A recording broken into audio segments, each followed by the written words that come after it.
Okay, good morning, students. We were in our previous video we were discussing about the forms of business organization. So now we will carry forward it. We will be doing cooperative organization, also known as working together and with others for a common purpose.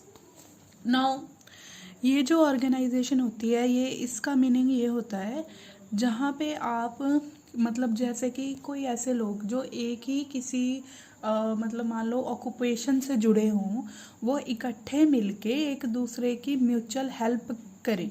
उनका main motive profit कमाना ना हो, बस उनका main motive हो कि हम जैसे एक प्रोफेशन से जुड़े हुए हैं, मान लीजिए, ठीक है, जैसे फार्मर्स होते हैं तो वो एग्रीकल्चर से रिलेटेड है।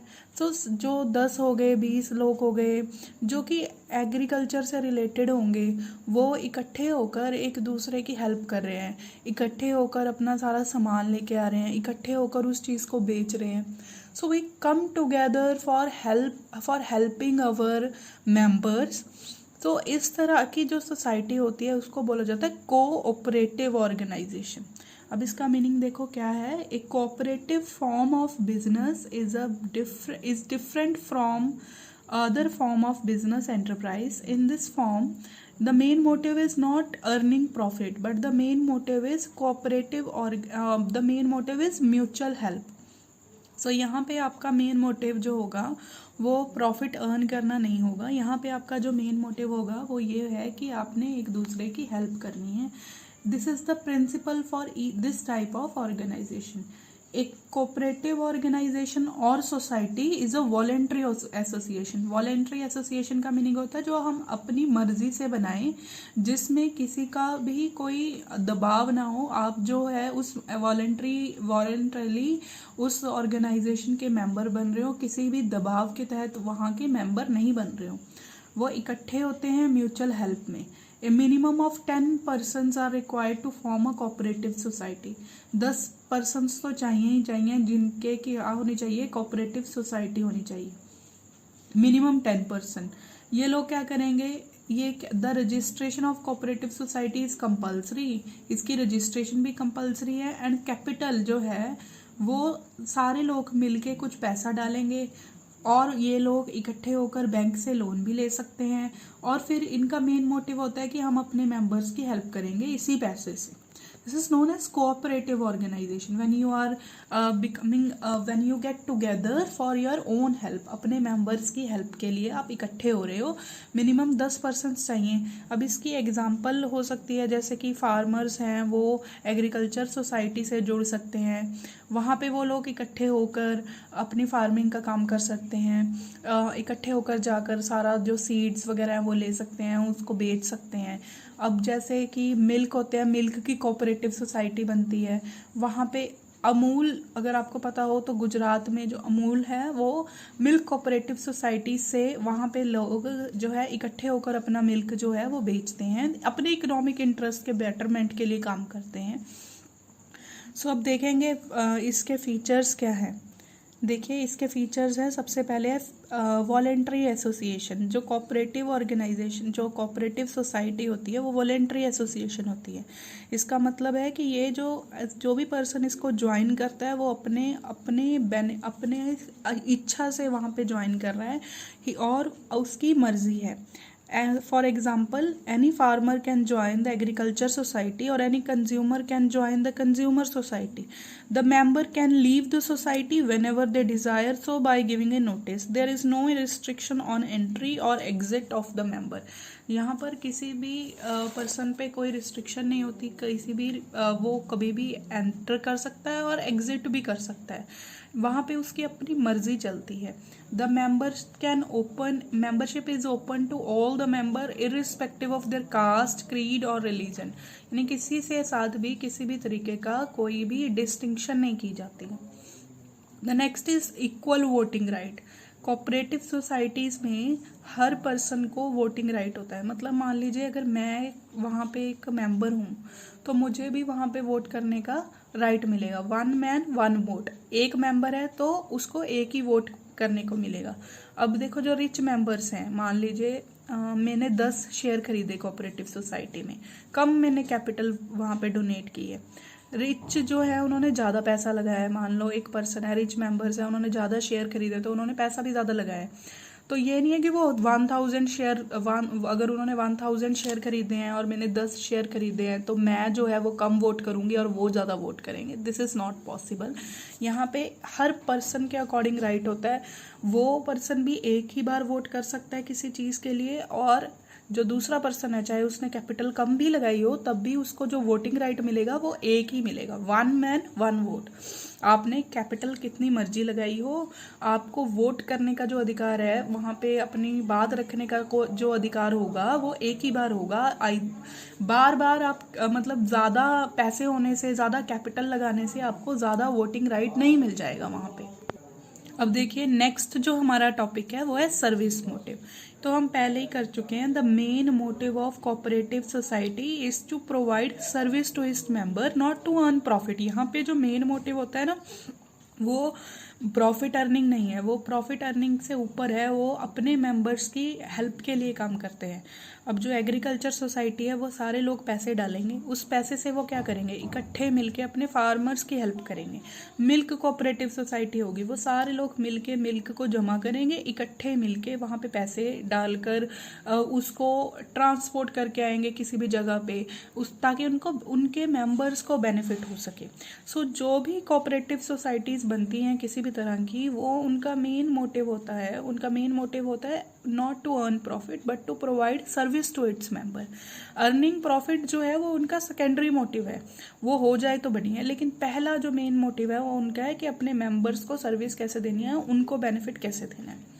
नेक्स्ट है separate legal entity. It is compulsory for a cooperative society to get itself registered under Cooperative Society Act. Her cooperative society जो होती है वो रजिस्टर होनी ज़रूरी होती है।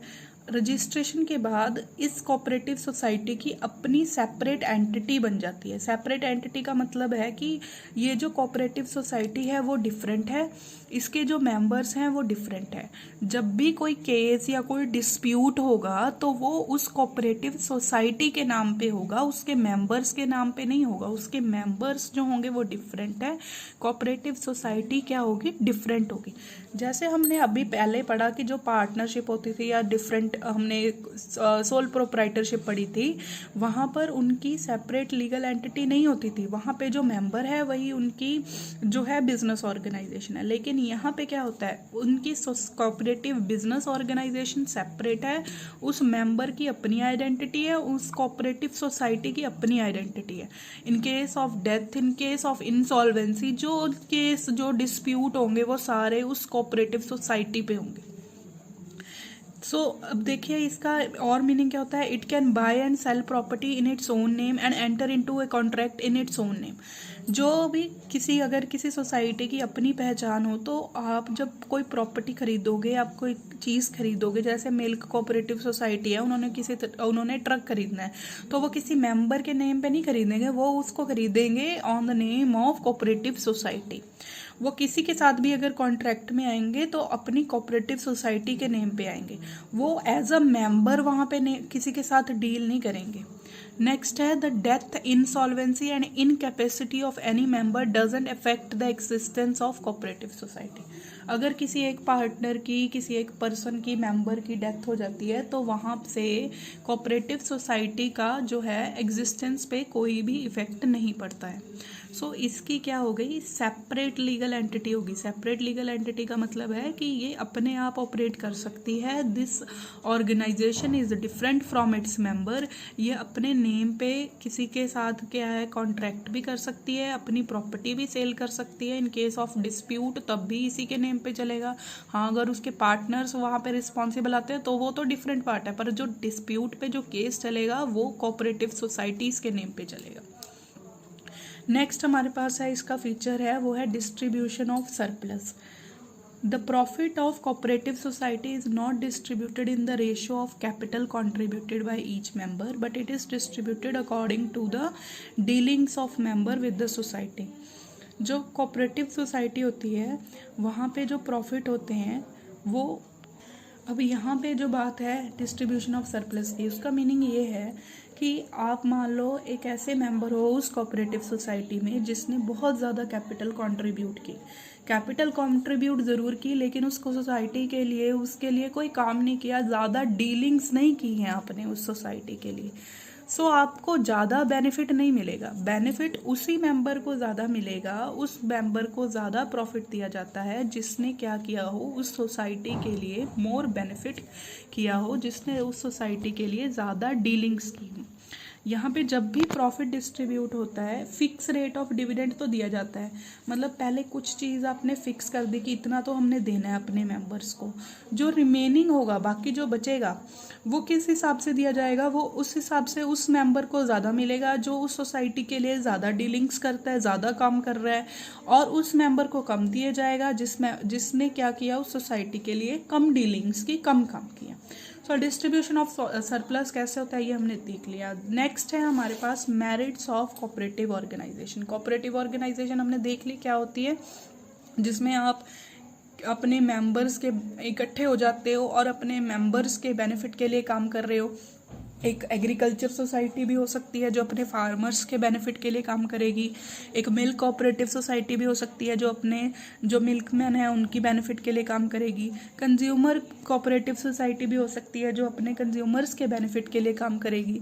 सो ये होती है कोऑपरेटिव सोसाइटीज़। अब इनकी एडवांटेजेस क्या होती है, ये this is very easy to form. First है ओनली 10 अडल्ट मेंबर्स जिनका कोई कॉमन इंटरेस्ट हो, जैसे कि फार्मर्स, उनका कॉमन इंटरेस्ट है एग्रीकल्चर में, सिर्फ वो चाहिए, और इसके रजिस्ट्रेशन प्रोसेस जो होता है वो बहुत इजी होता है। सो इसकी पहले ये बनती है हमारी एडवांटेज। नेक्स्ट है limited liability. The liability of the member of cooperative organisation is limited to the extent of their capital contribution in the organisation. अब जब हमने पहले दो चीज़ें पढ़ी हैं, हमने पढ़ा है सोल प्रोप्राइटरशिप, हमने पढ़ा इससे पहले पार्टनरशिप, तब तक हम करते आ रहे हैं लिमिटेड अनलिमिटेड लाइबिलिटी।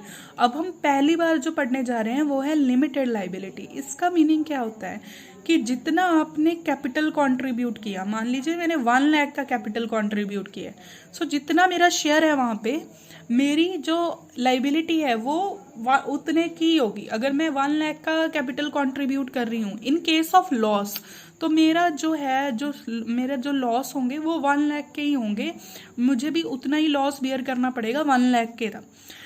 मेरी पर्सनल प्रॉपर्टी पर किसी का भी क्लेम नहीं हो सकता। लिमिटेड लाइबिलिटी होती है तो उसका मीनिंग ये होता है कि जितना आपने कैपिटल कंट्रीब्यूट किया वहाँ तक का आपको लॉस हो सकता है। अगर मैं 1 लाख का कंट्रीब्यूट कर रही हूँ तो मेरा लॉस मैक्सिमम अमाउंट जो होगी वो 1 लाख की होगी। अगर इससे भी ज़्यादा लॉस होता है तो किसी को राइट नहीं होगा कि वो मेरी पर्सनल प्रॉपर्टी पर क्लेम कर सके, जैसे कि पार्टनरशिप में होता है, जैसे कि सोल प्रोप्राइटरशिप में होता है। वहाँ तो आपकी जो पर्सनल प्रॉपर्टी होती है उसको भी क्या किया जा सकता है, क्लेम किया जा सकता है, लेकिन यहाँ पर ऐसा पॉसिबल नहीं। थर्ड है कॉन्टिन्यूटी। कोऑपरेटिव सोसाइटी जो होती है उसकी एक सेपरेट एग्जिस्टेंस होती है, सेपरेट लीगल एग्जिस्टेंस होती है। अगर किसी एक पार्टनर की डेथ हो जाए, किसी एक पार्टनर कोई 2 या 4 मेंबर्स की जो हैं, पार्टनर्स नहीं यहाँ पर हम मेंबर्स बोलते हैं, तो जो मेंबर्स हैं उनमें से किसी की डेथ हो, इंसॉल्वेंसी हो, इनकैपेसिटी हो, तो उस कोऑपरेटिव ऑर्गेनाइजेशन को कोई फ़र्क नहीं पड़ता, वो लंबे टाइम तक बाकी सारे मेंबर्स के साथ चल सकती है या फिर न्यू मेंबर्स उसमें ज्वाइन हो सकते हैं। तो किसी भी मेंबर की डेथ, किसी भी मेंबर की इंसॉल्वेंसी, किसी भी मेंबर की इनकैपेसिटी उस ऑर्गेनाइजेशन को अफेक्ट नहीं करती है, वो लंबे समय तक चल सकती है if there other members also desire to do so. हमारी जो नेक्स्ट एडवांटेज है वो है डेमोक्रेटिक सेटअप। डेमोक्रेटिक सेटअप से यहाँ पे मतलब है कि हम हर पर्सन को वोट करने का अधिकार देते हैं। हमने पहले भी देखा है कि अगर कोई रिच मेंबर है जिसने ज़्यादा कंट्रीब्यूट किया है तो हम ये नहीं होगा कि हम उनको बोल देंगे कि 2 वोट्स आप कर सकते हो, 4 वोट्स कर सकते हो, नहीं। हर पर्सन को हम एक बार वोट करने का जो है वो कर रहे हैं, उसको राइट दे रहे हैं। डेमोक्रेटिकली हम जो है इस ऑर्गेनाइजेशन में वर्क करते हैं। नेक्स्ट इसकी एडवांटेज है ओपन मेंबरशिप।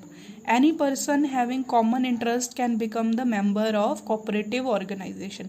कोई भी पर्सन जिसका कॉमन इंटरेस्ट होगा ठीक है। जैसे उससे हम मतलब अगर फार्मर है तो वो कोई भी फार्मर हो, ये फ़र्क नहीं पड़ेगा कि उसकी कास्ट क्या है, उसका रिलीजन क्या है, उसको इस चीज़ों से ऊपर उठकर अगर वो किसी एग्रीकल्चर सोसाइटी का हिस्सा बनना चाहता है then he can become the member. कोई भी इसको उस वहाँ से यहाँ पे मेंबर बनने से रोक नहीं सकेगा। नेक्स्ट है economical functioning. The operation of cooperative organization is quite economical. Most of the activities are performed by the members themselves. While purchasing raw material, middlemen are eliminated so that they can get the raw material and goods at low cost. सो यहाँ पे जब भी हम cooperative organisation की बात करते हैं, जैसे एग्रीकल्चर की बात करें, तो वहाँ पे क्या होता है कि जो हम सोसाइटी बना ली तो जो भी वो काम करेंगे वो खुद करेंगे, वो बीच में किसी भी मिडल मैन को नहीं लगाएंगे। अगर वो कोई चीज़ परचेज करने जा रहे हैं तो वो खुद ही परचेज करने जाएंगे, वो किसी डायरेक्टली जो मेन उनका सप्लायर होगा उससे होलसेलर से बात करेंगे, बीच में रिटेलर्स को नहीं लाएंगे।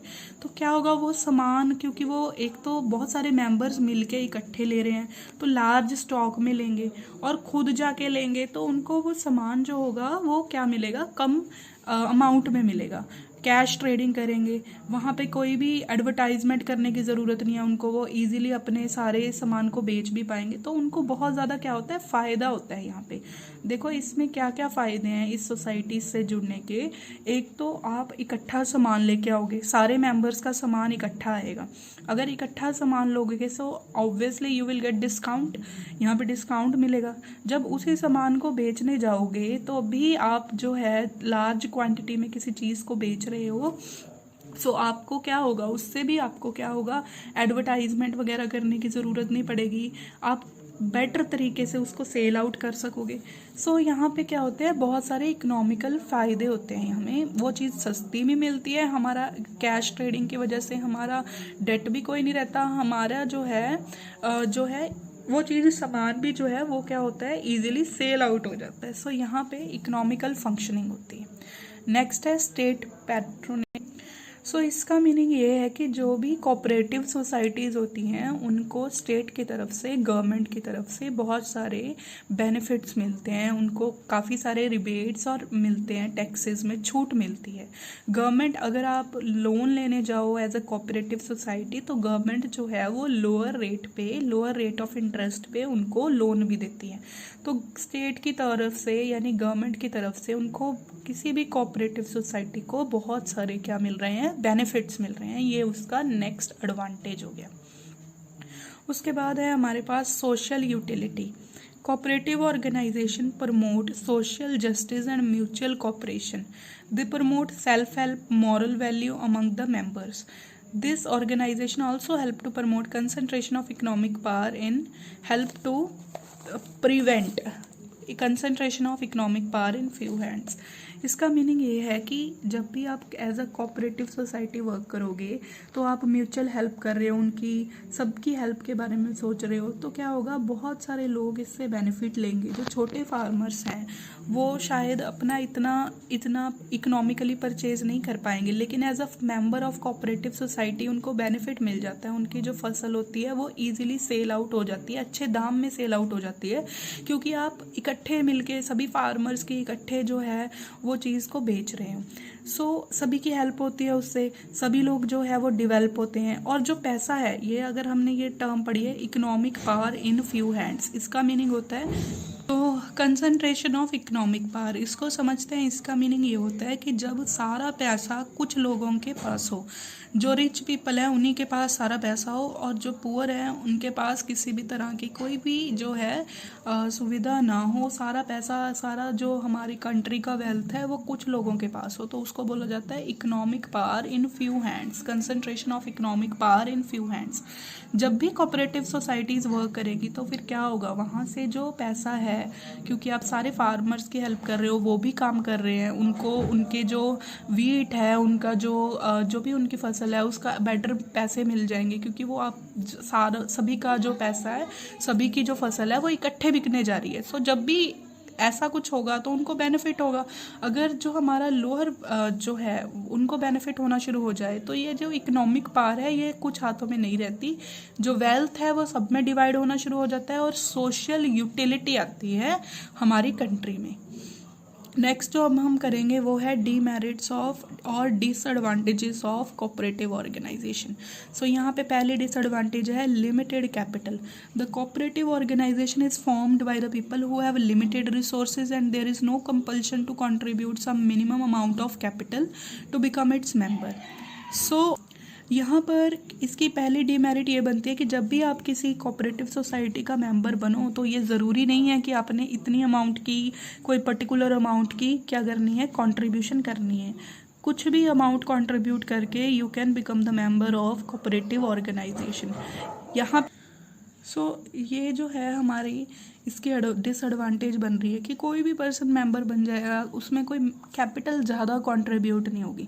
और क्योंकि यहाँ पे 1 मैन 1 वोट का सिस्टम वर्क करता है, तो आपको पता है कि अगर आप कम भी इन्वेस्ट करोगे then also you will get right to vote. ज़्यादा पैसे इन्वेस्ट करने से भी आपको एक ही वोट का अधिकार है, कम पैसे इन्वेस्ट करने से भी आपको एक ही वोट मिल रही है। सो लोग जो है यहाँ पर इन्वेस्टमेंट कम ही करते हैं क्योंकि उनको पता है कि वोट तो एक ही मिलनी है, चाहे पैसा कम इन्वेस्ट कर दो तब भी कोई मतलब उससे हमें ज़्यादा वोट्स तो मिलने नहीं वाली हैं। सो यहाँ पे जो कैपिटल आती है इस तरह की ऑर्गेनाइजेशन में वो लिमिटेड होती है, कम होती है। नेक्स्ट है हमारे पास इनएफिशिएंट मैनेजमेंट। जो कोऑपरेटिव ऑर्गेनाइजेशन है वो उनके मेंबर्स ही संभालते हैं, सारी एक्टिविटीज़ वही देखते हैं, पर जो वो मेंबर्स हैं वो सारे प्रोफेशनल्स तो नहीं होते, वो सारे इनएक्सपीरियंस्ड पर्सन होते हैं। तो यहाँ पे जो ऑर्गेनाइजेशन है वो क्या होती है, इनएफिशिएंटली मैनेज हो रही है क्योंकि उनको संभालने वाले पर्सन क्या हैं, वो खुद कोई प्रोफेशनल्स नहीं है, वो इनएक्सपीरियंस्ड पर्सन है। तो यहाँ पे जो होगी वो क्या होगी, यहाँ पे इनएफिशिएंट मैनेजमेंट होगी। नेक्स्ट है no motivation. In cooperative organization, there is no direct link between the efforts and the rewards. Hence, the members are not inclined to put their best efforts. There is no incentive for the work efficiently. सो यहाँ पर जो members हैं उनको कुछ fix amount of return तो मिलेगा ही मिलेगा, थोड़ा बहुत ऊपर से बोनस मिलेगा अगर आप ज़्यादा डीलिंग्स कर रहे हो, पर ये कोई ज़्यादा जो है वो बेनिफिट का काम नहीं करता। लोगों को इतनी मोटिवेशन नहीं होती। अगर आप कह दो कि आपको जो बेनिफिट है तभी मिलेगा अगर आप बहुत ज़्यादा वहाँ पे बेस्ट एफर्ट्स दे रहे हो, तो वो ज़्यादा काम करेंगे मेंबर्स। तो इसीलिए यहाँ पे मोटिवेशन की क्या होती है, कमी होती है, क्योंकि लोगों को पता है कि इतना फिक्स तो मिल ही जाना है और जो बाकी होगा वो थोड़ा बहुत होगा, इतना बोनस जो है यहाँ पे नहीं दिए जाते। नेक्स्ट है conflict among the members. Quite often, the disputes arise among the managing committee and the members in the cooperative organization. The members are from different sections of the society. They may have difference of opinion, and if any members follows a rigid attitude, it can lead to conflicts and disputes. सो यहाँ पर जो members होते हैं कई बार देखा जाता है कि उनके बीच में क्या होता है, डिस्प्यूट हो जाता है, क्योंकि they belong to different sections of the society. Members अगर किसी एक ने अपना जो है एटीट्यूड रखा तो फिर वो सर्विस मोटिव भूलकर एक दूसरे के खिलाफ ही वर्क करते जाएंगे और अपनी ऑर्गेनाइजेशन के बेटरमेंट के लिए वर्क नहीं करेंगे। नेक्स्ट है एक्सेसिव गवर्नमेंट कंट्रोल। जो कोऑपरेटिव ऑर्गेनाइजेशन है वो गवर्नमेंट से बहुत सारे कंसेशंस मिलते हैं, उनको टैक्स में छूट मिलती है, लोन इजीली मिल जाता है, पर इनको गवर्नमेंट कंट्रोल में भी पूरा रखती है। गवर्नमेंट टाइम टू टाइम इन पर चेक रखती है, ये भी इसकी एक डिसएडवांटेज बनती है। It is essential for the government cooperative organization to get its account audited by the auditor of the cooperative department and to submit the account with the registrar. यहाँ पर हर कोऑपरेटिव ऑर्गेनाइजेशन को ये requirement है कि उनको अपने जो accounts हैं वो पहले चेक करवाने होते हैं ऑडिटर से, और फिर उसको क्या करना होता है, सबमिट करवाना होता है। ये सारी रिस्ट्रिक्शंस हर कोऑपरेटिव ऑर्गेनाइजेशंस को माननी पड़ती हैं। सो ये भी एक तरह की क्या बन रही है, उनके लिए डिसएडवांटेज बन रही है। नेक्स्ट हमारे पास है, हम देखेंगे अब टाइप्स ऑफ कोऑपरेटिव ऑर्गेनाइजेशंस। तो हमारे पास 6 टाइप ऑफ कोऑपरेटिव ऑर्गेनाइजेशन है। Consumer cooperative organisation, producer cooperative organisation, cooperative marketing society, cooperative credit society, cooperative farming society and cooperative housing society. So जो फर्स्ट है वो है consumer cooperative society. The society consists of consumers who join together to eliminate the middleman. The consumer cooperative society purchase the goods directly from the manufacturer and sell this to member at reasonable rate. So यहाँ पे देखो क्या हो रहा है, consumer cooperative society में आप ऐसे कोई कॉमन पर्सन्स को निकालो, ऐसे कॉमन पर्सन्स चूज कर लो जिन्होंने किसी तरह की कॉमन परचेज करनी हो। मान लो आप सभी ने कोई भी एक कॉमन परचेज करनी है, क्लोथिंग की भी हो सकती है या किसी और चीज़ की भी हो सकती है। सो आप इकट्ठे मिल गए, इकट्ठे मिलके सभी मेंबर्स के लिए परचेज करोगे, मिडल मैन को एलिमिनेट कर दोगे, डायरेक्टली मैन्युफैक्चरर से बात करोगे, उससे पर खरीदोगे और अपने मेंबर्स को दे दोगे। सो यहाँ पे क्या हो रहा है, फ़ायदा किसका है, उसके मेंबर्स का ही है। आपको क्या होगा, डायरेक्टली मैन्युफैक्चरर से लाओगे तो आपको क्या मिलेगा, वो सामान सस्ता मिलेगा। बल्क में परचेज करोगे क्योंकि सभी मेंबर्स ने खरीदना है तो वो चीज़ आपको क्या मिलेगी, वो भी आपको कम जो है प्राइस पे मिलेगी।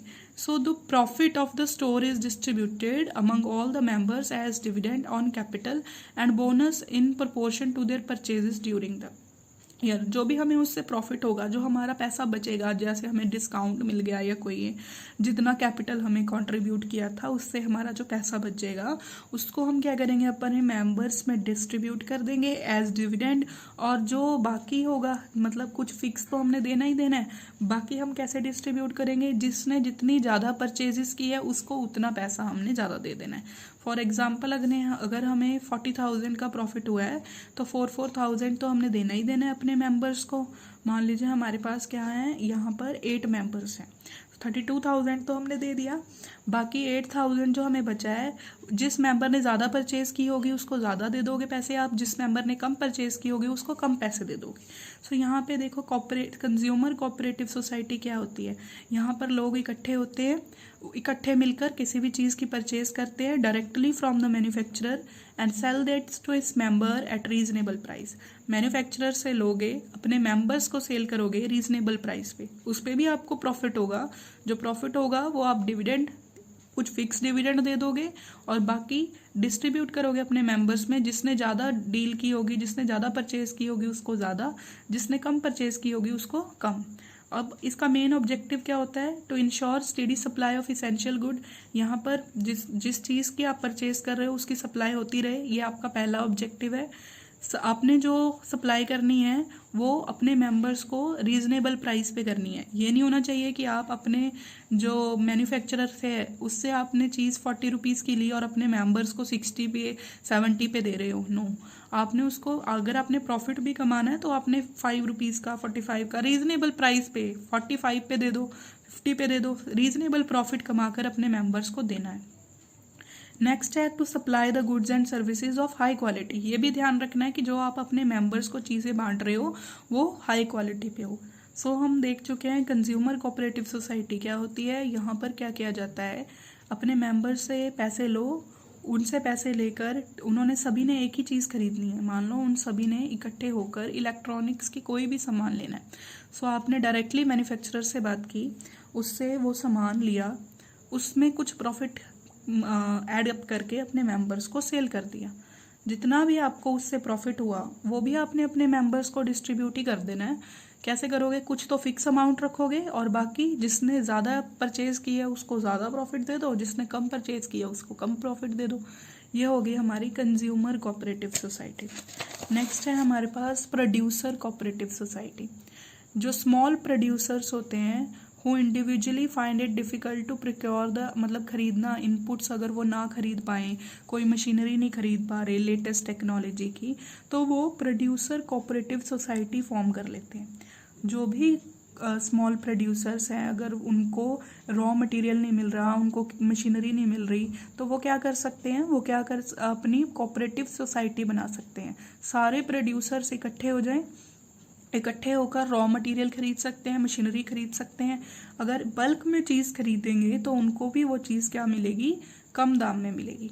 The one which sells the goods produce. अब ये कोऑपरेटिव प्रोड्यूसर कोऑपरेटिव सोसाइटी भी दो तरह की है। एक तो वो जो सारी चीज़ें इकट्ठे मिलके खरीद रहे हैं, आपको रॉ मटेरियल की रिक्वायरमेंट है, इनपुट की रिक्वायरमेंट है, मशीनरी की रिक्वायरमेंट है, सो इकट्ठे मिलकर आप प्रोडक्शन के लिए वो सामान लेके आ रहे हो। एक तो वो प्रोड्यूसर सोसाइटी होगी। सेकंड है कि आपने जो सामान बनाया वो आपके पास इतनी वो नहीं है, आपके पास इतना पैसा नहीं है कि आप उसको दूर दूर तक पहुंचा सको। तो आप क्या करते हो, सभी प्रोड्यूसर मिलकर उस सामान को एक्सपोर्ट कर सकते हो, बाहर बेच सकते हो, या इंडिया के एक पार्ट से दूसरे पार्ट में बेच सकते हो। तो प्रोड्यूसर कोऑपरेटिव सोसाइटी क्या हुई? प्रोड्यूसर कोऑपरेटिव सोसाइटी दो तरह की हुई। एक जिसमें प्रोड्यूसर सामान खरीद रहा है, क्योंकि वो एक पर्सन नहीं खरीद पा रहा था तो उसने ग्रुप में मेंबर्स बनाए और प्रोड्यूसर से मिला और इकट्ठे मिलके वो सामान खरीदने चले गए। वो एक तरह की प्रोड्यूसर कोऑपरेटिव सोसाइटी है। And the second one is in which they can not sell their products. उनके पास इतनी मतलब उनके पास इतने लोग नहीं है, डिमांड नहीं थी, तो उन्होंने क्या किया, इकट्ठे हुए, सभी अपना सामान जो है एक ही तरह का बना रहे थे, तो उन्होंने इकट्ठे होकर अपने सामान को क्या करना, बेचना शुरू कर दिया। तो ये दो तरह की प्रोड्यूसर कोऑपरेटिव सोसाइटीज़ हैं। अब प्रोड्यूसर कोऑपरेटिव सोसाइटी है वो अपने, जो प्रोड्यूसर कोऑपरेटिव सोसाइटी होती है उनके भी मेन ऑब्जेक्टिव वही हैं कि अगर आप सामान खरीद रहे हो तो आप अपने मेंबर्स को जो है रॉ मटेरियल जो इनपुट चाहिए वो रीज़नेबल प्राइस पे दो। अगर उनको लेटेस्ट मशीनरी चाहिए तो वो भी आपको उनको प्रोवाइड करानी है। ये सारे अगर वो इसलिए इकट्ठे हुए हैं ताकि वो अपने प्रोडक्ट को बेच सके, तो आप उनकी डिस्ट्रीब्यूशन स्मूथ रखो। Help the producer to concentrate their attention on the production of goods. So ये सारी चीज़ें हैं एक प्रोड्यूसर कोऑपरेटिव सोसाइटी में। अब इसको एक बार फिर से रिवाइज करते हैं। प्रोड्यूसर कोऑपरेटिव सोसाइटी क्या है? जिसमें स्मॉल प्रोड्यूसर्स इकट्ठे होंगे। क्यों इकट्ठे होंगे? फर्स्ट रीज़न है ये हो सकता है कि आप इकट्ठे होकर रॉ मटेरियल जो है, इनपुट्स हैं, मशीनरी हैं, वो खरीदना चाहते हो। सेकंड है, या फिर आप अपने सामान को इकट्ठे मिलकर बेचना चाहते हो in some other part of the country और आउट ऑफ द कंट्री और maybe in your area also. So इकट्ठे होकर आप उसको क्या कर रहे हो, बेच रहे हो। अदर प्रोड्यूसर्स के साथ मिलकर आप उसको बेच रहे हो। नेक्स्ट हमारे पास जो आएंगी वो होगी cooperative marketing society. Cooperative marketing society जो होती हैं वो स्मॉल प्रोड्यूसर्स होती हैं जो ये डिफ़िकल्ट होता है उनके लिए अपने प्रोडक्ट को सेल करना एट प्रॉफिट। मतलब जो स्मॉल प्रोड्यूसर होते हैं उनको अपना सामान वो बेच तो सकते हैं, पर उनको वो तरीका नहीं आता, उनको लोगों को अप्रोच करना नहीं आता। उनके पास उस चीज़ को बेचने के लिए एडवर्टाइजमेंट ज़्यादा नहीं कर पा रहे, ट्रांसपोर्टेशन ज़्यादा नहीं कर पा रहे, बार्गेनिंग अच्छी नहीं है उनकी, तो वो क्या कर सकते हैं, कोऑपरेटिव मार्केटिंग सोसाइटी का हिस्सा बन सकते हैं। जो स्मॉल प्रोड्यूसर्स ये सोचते हैं कि वो अपने सामान को, अपने प्रोडक्ट को ज़्यादा प्रॉफिट पे नहीं बेच पा रहे हैं, क्योंकि उनकी एडवर्टाइजमेंट जो है, पैकेजिंग जो है, जिससे कि वो कस्टमर को अप्रोच करते हैं, वो इतना अच्छा नहीं है। तो वो क्या कर सकते हैं, वो कोऑपरेटिव मार्केटिंग सोसाइटी का हिस्सा बन सकते हैं। ये सारे स्मॉल प्रोड्यूसर्स इकट्ठे हो जाएं, इकट्ठे होकर उस चीज़ की एडवर्टाइजमेंट करें, पैकेजिंग करें, ग्रेडिंग करें। इकट्ठे होकर जब इस चीज़ों को बेचेंगे तो वो अपने कस्टमर्स को बेटर अप्रोच कर पाएंगे, और इस तरह की मार्केटिंग सोसाइटी को बोला जाता है कोऑपरेटिव मार्केटिंग सोसाइटी। यहाँ पर उनको बेचने में कोई दिक्कत नहीं थी, बेच तो वो सकते थे, लेकिन उनको वो कस्टमर को कैसे अप्रोच करें कि वो चीज़ ज़्यादा बिके, ये नहीं आता था उनको। So it performs various marketing function. यहाँ पर बहुत सारे फंक्शन मार्केटिंग के किए जाते हैं, जैसे ट्रांसपोर्ट करवा देंगे आपके प्रोडक्ट को, वेयर हाउस करवा करके, पैकेजिंग अच्छी करवा देंगे, ग्रेडिंग अच्छी करा देंगे। The profit and the sale proceeds are distributed among the members. ये भी वही सेम है, जो भी प्रॉफिट होगा फिर वो अपने मेंबर्स में क्या कर दिया जाएगा, डिस्ट्रीब्यूट कर दिया जाएगा। सो अगर आप अपने प्रोडक्ट की मार्केटिंग अच्छी नहीं कर पा रहे, एडवर्टाइजमेंट अच्छी नहीं कर पा रहे, सो उसके लिए क्या कर सकते हो, कोऑपरेटिव मार्केटिंग सोसाइटीज़ का हिस्सा बन जाते हैं, जो क्या होते हैं, स्मॉल प्रोड्यूसर्स। हमारे पास जो नेक्स्ट तरह की सोसाइटी है उसको बोला जाता है कोऑपरेटिव क्रेडिट सोसाइटी। अगर आपको किसी भी तरह की और ऑर्गेनाइजेशन से लोन ना मिल रहा हो, या फिर आपके पास इतने मीन्स ना हो कि आप अपने लोन के लिए किसी तरह की सिक्योरिटी दे पाओ, लोन नहीं मिल रहा, so as a member of this society आपको लोन मिल जाता है। यहाँ इस सोसाइटी का मेन काम होता है टू प्रोवाइड फंड और financial assistance to its member. देखिए इसमें क्या है, these funds, the funds of this society, जितने भी उसके मेंबर्स ने कंट्रीब्यूट किया, सारे मेंबर्स जो होंगे पहले वो क्या करेंगे, अपने पैसे लगाएंगे, फिर जिस मेंबर को बहुत ज़्यादा अर्जेंट रिक्वायरमेंट है वो उस मेंबर को क्या करेंगे, लोन दे देंगे। लोन किसी ना किसी इंटरेस्ट टर्म पे दिया जाएगा, लेकिन वो इंटरेस्ट इतना ज़्यादा नहीं होता। The credit cooperative society formed by members is also known as rural credit cooperatives. तो यहाँ पे भी हो सकता है कि जो फार्मर्स हैं उन सभी ने इकट्ठे मिलकर कोऑपरेटिव सोसाइटी बनाई, जिस फार्मर को बहुत ज़्यादा अर्जेंट रिक्वायरमेंट थी लोन की, अपने किसी मेंबर को लोन प्रोवाइड कर दिया। तो यहाँ पे क्या किया जाता है, अपने ही मेंबर को कंसेशनल रेट पे, लो रेट ऑफ इंटरेस्ट पे क्या किया जाता है, लोन प्रोवाइड किया जाता है। 10 मेंबर्स हैं, उसमें से किसी एक मेंबर को बहुत ज़्यादा अर्जेंट रिक्वायरमेंट है लोन की, तो बाकी सारे उसकी हेल्प करेंगे, उसको लोन देंगे, जो क्या होगा, लो रेट ऑफ इंटरेस्ट पे होगा। To protect the member from the exploitation of money lenders, वहाँ पे अब ये देखो क्या होगा, इससे जो मनी लेंडर्स थे वो उस मेंबर को क्या करेंगे, अब ज़्यादा उससे रेट नहीं ले पाएंगे, क्योंकि आप उसको लोन दोगे at low rate of interest पे। सो यहाँ पर सेविंग होगी मेंबर्स की भी, और ये मेंबर जो है उसने ये लोन को वापस करना होगा after some time and with some rate of interest, but the rate of interest will be generally lower than the rate of interest charged by other organizations. Next है हमारी कोऑपरेटिव फार्मिंग सोसाइटी। ये है जो small farmers हैं वो इकट्ठे मिल जाते हैं, इकट्ठे मिलकर फार्मिंग के सारे काम कर सकते हैं। फार्मिंग के लिए इकट्ठे मिलकर सीड्स लेके आ सकते हैं, फार्मिंग के इकट्ठे मिलकर फर्टिलाइजर्स लेके आ सकते हैं, मॉडर्न टेक्निक्स लेके आ सकते हैं, अपने सामान को इकट्ठे मिलकर बाहर बेच सकते हैं, बार्गेनिंग अच्छी होगी। तो ये सारी जो सोसाइटी है फार्मिंग के बेनिफिट के लिए होती है। यहाँ पे देखिए क्या होता है, this consist of small farmers, जितने भी स्मॉल फार्मर्स होंगे वो इकट्ठे हो जाएंगे लार्ज फार्मिंग के बेनिफिट्स लेने के लिए। सो ये होती हैं, इंडिया में बहुत ज़्यादा एग्जिस्ट करती है ऐसी तरह की और जो सोसाइटीज़ होती हैं। ये ज़रूरी भी है इंडिया के लिए, क्योंकि यहाँ पर जो फार्मर्स होते हैं ज़्यादातर क्या हैं, वो स्मॉल फार्मर्स हैं। सो उनको क्या करना चाहिए, इकट्ठे मिल जाना चाहिए, इकट्ठे मिलकर अपना सामान लेके आओ, इकट्ठे मिलकर अपने चीज़ों की क्या करो, सेल करो। अगर आप इकट्ठे मिलकर अपने चीज़ों की सेल करोगे तो उसका जो बेनिफिट होगा वो आपको ज़्यादा होगा। इकट्ठे मिलकर अगर आप चीज़ें परचेज करने जाओगे तो वो भी आपको क्या मिलेंगी, ज़्यादा बेनिफिट में मिलेंगी, आपको कॉस्ट कम लगेगी। नेक्स्ट है cooperative housing society. These societies are formed to provide residential accommodation to its member. These societies purchase a big plot of land, construct flats on such land, and give the flats to its member on installment and easy term. Some housing cooperative provide their member for building houses. These societies are very popular in urban areas. So यहाँ पे क्या होता है, जो members हैं इकट्ठे मिले, उन्होंने कोई परचेज़ किया, प्लॉट परचेज़ किया, तो उन्होंने फिर उसके बाद क्या किया, वहाँ पर कंस्ट्रक्ट किए फ्लैट्स वगैरह, और अपने मेंबर्स को क्या किया, वहाँ पर उनकी अकोमोडेशन दे दी। अब उन मेंबर्स ने क्या करना है, उस जो मतलब फ्लैट में वो जो रह रहे हैं वहाँ का वो रेंट भी देंगे, अगर उन्होंने उसको ख़रीदना है तो उसकी ईएमआई भी देंगे। सो यहाँ पे क्या हो रहा है, इकट्ठे मिल रहे हो, इकट्ठे मिलकर हाउसेस कंस्ट्रक्ट कर रहे हो और अपने मेंबर्स को दे रहे हो, उसके बदले में आपको वहाँ पे लोन, वहाँ पे वो पैसे इंस्टॉलमेंट्स भी होंगी वो भी पे करेंगे।